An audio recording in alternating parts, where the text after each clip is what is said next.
spin the globe. It's your turn to spin the globe. All around the world, Siemens is energizing the cities and towns we live in. We engineer new ways to efficiently generate, distribute, and use power. And by providing energy to people everywhere, we're giving them the power to live better. Spin, spin, spin the globe. It's your turn to spin the globe. CNN.com and Akamai, the leader in delivering video and audio online, have come together to provide the latest breaking news and information. For the very best in video, streamed live or on demand by Akamai, go to CNN.com. All across the globe, people are stepping forward. Dozens and dozens and dozens of nations are participating. And it is probably more likely to be a scrap of information that comes from somebody about how we can deal with this problem than it will be a cruise missile. A city largely abandoned, a country diplomatically isolated. Or is it? Missiles and bombs rain down on Afghanistan, but Arab outrage appears to be growing against the United States.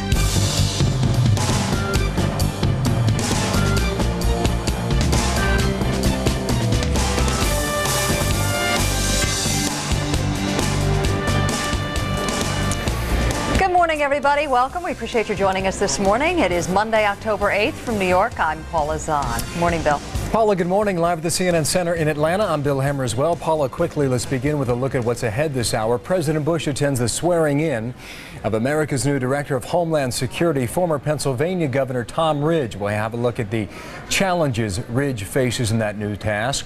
Also live in northern Afghanistan, CNN's Matthew Chance with a ground-level view of the Allied attacks from yesterday and last evening. And we'll talk about the impact financially on your money, personal finance also. Columnist Jane Bryant Quinn will ask how war could affect the future for the markets and whether it should change your investment strategy. That and a lot more straight ahead here, Paula. Thanks, Bill. And now, almost 4 weeks after the terrorist attacks on the United States, America strikes back and settles in as the campaign against terrorism gets underway. U.S. and British forces unleash bombs and missiles on more than 24 targets in Afghanistan, and military leaders are claiming success. But the most fierce counteroffensive to the U.S.-led action may be actually brewing in the streets. Anti-American protests have engulfed a number of cities in the region, and the political volatility suggests the war may be won or lost on the diplomatic front. In New York, just blocks from ground zero of the September 11th attacks, the opening bell rings in the high stakes of uncertainty. Will last week's mild market rebound become the first casualty of war? We'll be watching it closely. You stay with us and we'll let you know how the markets are doing. You can always keep your eye posted on the bottom right quarter of your screen and for a complete update throughout the day. This time yesterday, coalition warships and planes watched as night approached and military action inched ever closer. Nightfall is again enveloping Afghanistan, and with it, the likelihood of more air attacks. CNN national correspondent Bob Franken is at the Pentagon. He joins us now with a closer look at early damage assessments and a long-term view of the battle plan. You got a lot to do, Bob. Take it away. A lot to do. First of all, this would be, we'd have to call this day 2 of the combat operations. Day 2 is going to include the damage estimates of day 1. They haven't been quantified yet, although officials here say they're quite happy with the result. Day 2, almost certainly, we're told, is going to include further attacks. Now, the attacks began at nightfall, as you pointed out, Paula. Beforehand, of course, the cruise missiles were lined up on the decks of one of the ships that, in fact, provided the cruise missile attacks, 50 of those Tomahawk missiles, and then the aircraft carriers Enterprise and Vincent were the scenes of the strike jets being catapulted off the decks to do what they did. There were also the B-1 bombers that flew from Diego Garcia, which is a British base in the Indian Ocean. There were B-52s that went, and there were also the stealth bombers, the B-2s, which flew all the way from Whiteman Air Base, which is near Kansas City. Now, there's going to be the short-range plan, and there's going to be the long-range plan. Of course, we've heard it over and over. It's the ultimate elimination of terrorism, but even in the confrontation with Afghanistan, the Secretary of Defense made it clear there is a long-range plan.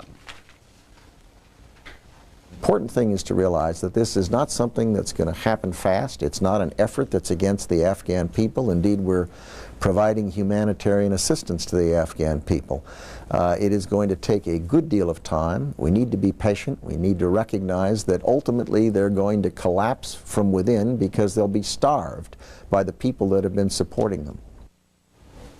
Now, to deal with the possibility of starvation among the refugees in Afghanistan, Paula, they had a drop yesterday of humanitarian relief, some food packets, and they are expected to continue those today. Paula?